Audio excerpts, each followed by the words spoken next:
Hi friends, welcome to சுவையோ சுவை YouTube channel. இன்றைக்கி நம்ம சேனலில் என்ன ரெசிபி பார்க்க போகிறோன்னா, சின்ன குழந்தைங்கள்லேருந்து பெரியவங்க வரைக்கும் நம்ம எல்லாருக்குமே ரொம்ப ஃபேவரட்டான ரவா கேசரி தான் செய்ய போகிறோம். வாங்க எப்படி செய்கிறதுன்னு பார்க்கலாம். நம்ம சேனலை இன்னும் யாரும் சப்ஸ்கிரைப் பண்ணலைன்னா சப்ஸ்கிரைப் பண்ணிக்கோங்க. பக்கத்தில் இருக்க பெல் பட்டனை கிளிக் பண்ணிக்கோங்க. லைக் பண்ணுங்கள், கமெண்ட் பண்ணுங்கள், ஷேர் பண்ணுங்கள். ஒரு கடாயில் கொஞ்சமாக நெய் சேர்த்துக்கோங்க. நெய் நல்லா சூடானதும் முந்திரி பருப்புகளை இந்த மாதிரி சின்ன சின்னதாக உடச்சி வச்சுருக்கேன். அதை உள்ளே சேர்த்து நல்லா வறுத்து எடுத்துக்கலாம். இப்படி நம்ம முந்திரி பருப்பை நல்லா உடச்சி சேர்த்துக்கிட்டோம்னா கேசரி சாப்பிடும்போது நமக்கு நிறைய முந்திரி பருப்பு சேர்த்ததா ஒரு ஃபீல் இருக்கும். நீங்கள் முழுசாக வேணும்னாலும் முழுசாக போட்டுக்கலாம். முந்திரி பருப்பை நல்லா வறுத்து எடுத்ததும் ஒரு தனி பாத்திரத்தில் எடுத்து வச்சுக்கோங்க. 1 கப் அளவுக்கு ரவையை நான் அளந்து எடுத்துக்கிறேன். உங்களுக்கு எவ்வளோ வேணுமோ அவ்வளோ சேர்த்துக்கோங்க. அளந்து வச்ச ரவையை கொஞ்சமாக நெய் சேர்த்து நல்லா வறுத்து எடுத்துக்கோங்க. நான் முந்திரி பருப்பு வறுத்த அதே நெய்யில் வறுத்து எடுத்துக்க போகிறேன். அடுப்பை சிம்மில் வச்சு ஸ்லோ குக் பண்ணி ரவையை நல்லா வறுத்து எடுத்துக்கோங்க. ரொம்ப வறுத்திங்கன்னா கருகி போயிடும், அப்போ டேஸ்ட்டு மாறி போயிடும். ஸோ கேர்ஃபுல்லாக வறுத்து எடுத்துக்கோங்க.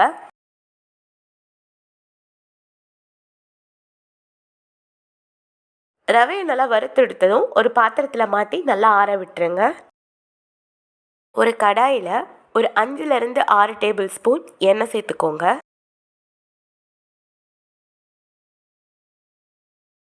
எண்ணெய் கூட ஒரு 2 டேபிள் ஸ்பூன் அளவுக்கு வனஸ்பதி சேர்த்துக்கோங்க.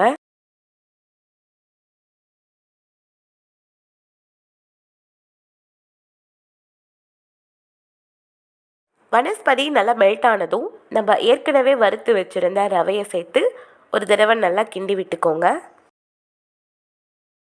நீங்கள் கேசரி செய்யும்போது இதுக்கு முன்னாடி இதெல்லாம் சேர்த்ததில்லைனா இப்போ இதை சேர்த்து செஞ்சு பாருங்கள், டேஸ்ட்டு சூப்பராக இருக்கும். ஒருவேளை உங்களுக்கு வனஸ்பதி ஒத்துக்காதுன்னா ஸ்கிப் பண்ணிடுங்க. சேர்த்திங்கன்னா நல்ல ஒரு டேஸ்ட் கொடுக்கும். கண்டிப்பாக இதை சேர்த்து ட்ரை பண்ணி பாருங்கள். ரவை கூட எண்ணெய் டால்டா எல்லாம் நல்லா மிக்ஸ் ஆயிடுச்சு. இப்போ நம்ம தண்ணி சேர்த்துக்கலாம். நம்ம எந்த கப்பில் ரவை அளந்தோமோ அந்த கப்பில் 4 கப் அளவுக்கு தண்ணி சேர்த்துக்கோங்க.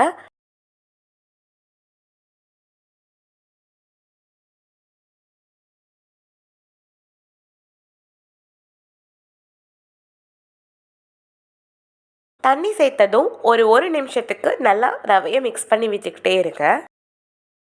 ஃப்ளேவருக்காக ஒரு 2 ஏலக்காயை தட்டி சேர்த்துக்கோங்க.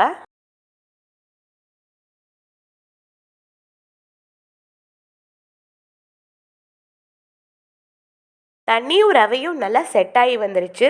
இப்போது நம்ம கேசரி பவுடர் ஆட் பண்ணிக்கலாம். நான் வந்து ரெட் கலர் ஆட் பண்ணியிருக்கிறேன். நீங்கள் உங்களுக்கு என்ன கலர் பிடிக்குமோ அந்த கலர் ஆட் பண்ணிக்கோங்க. கலர் ஆட் பண்ணதும் நல்லா மிக்ஸ் பண்ணி விட்டுக்கிட்டே இருங்க.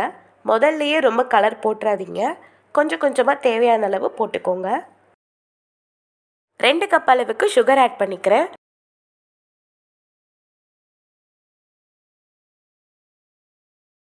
உங்களுக்கு எவ்வளோ வேணுமோ அவ்வளோ சேர்த்துக்கோங்க. சுகர் சேர்த்ததும் அது நல்லா மெல்ட் ஆகி தண்ணி மாதிரி இலகி வரும். அதனால் நல்லா மிக்ஸ் பண்ணி விட்டுக்கிட்டே இருங்க. கேசரி பவுடர் கலர் வந்து எனக்கு பத்தாமல் இருக்குது, அதனால் நான் கொஞ்சமாக ஆட் பண்ணிக்கிறேன். சுகர் சேர்த்ததுக்கப்புறம் நல்லா தண்ணி மாதிரி இலகி வந்துருச்சு. அதனால் நல்லா கிண்டி விட்டுக்கிட்டே இருங்க. ஒரு சிட்டிகை அளவுக்கு உப்பு சேர்த்துக்கோங்க. எப்போவுமே ஸ்வீட் செய்யும்போது கொஞ்சமாக உப்பு சேர்த்துக்கோங்க. அதுதான் நம்ம ஸ்வீட்டை நெக்ஸ்ட் லெவலுக்கு கொண்டு போகும். கேஸை வந்து ஹை ஃப்ளேமில் வச்சு நல்லா மிக்ஸ் பண்ணி விட்டுக்கிட்டே இருங்க.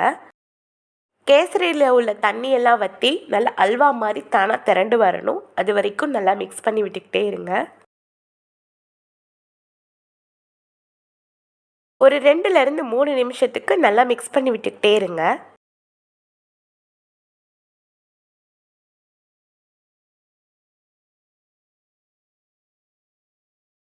நம்ம கேசரி வந்து ஆல்மோஸ்ட் ரெடி ஆயிடுச்சு. பாருங்கள், பாத்திரத்தில் கொஞ்சமாக தான் ஒட்டி வருது. உங்களுக்கு வந்து கேசரி பவுடர் இல்லைன்னா நீங்கள் ஃபுட் கலர் கூட ஆட் பண்ணிக்கலாம். கேசரி வந்து குங்குமப்பூ போட்டு தான் ட்ரெடிஷ்னலாக செய்வாங்க.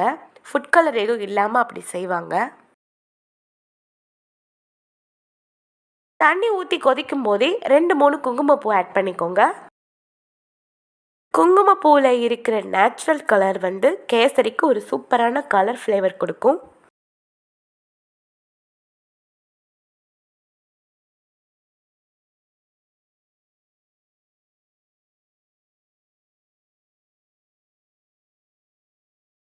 கடைசியாக டேஸ்ட்டுக்காக 1 டீஸ்பூன் அளவுக்கு நெய் சேர்த்துக்கோங்க. கண்டிப்பாக நெய் வந்து கேசரிக்கு கொஞ்சம் தூக்கலாக தான் இருக்கணும். அப்போ தான் கேசரி வந்து டேஸ்ட்டு சூப்பராக இருக்கும்.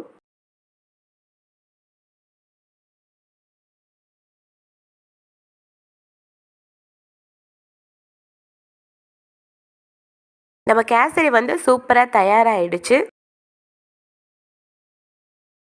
ரொம்ப கட்டியாகவும் இருக்கக்கூடாது, அதே சமயம் லிக்விடாகவும் இருக்கக்கூடாது. பாருங்கள், இந்த அளவுக்கு இருக்கணும்.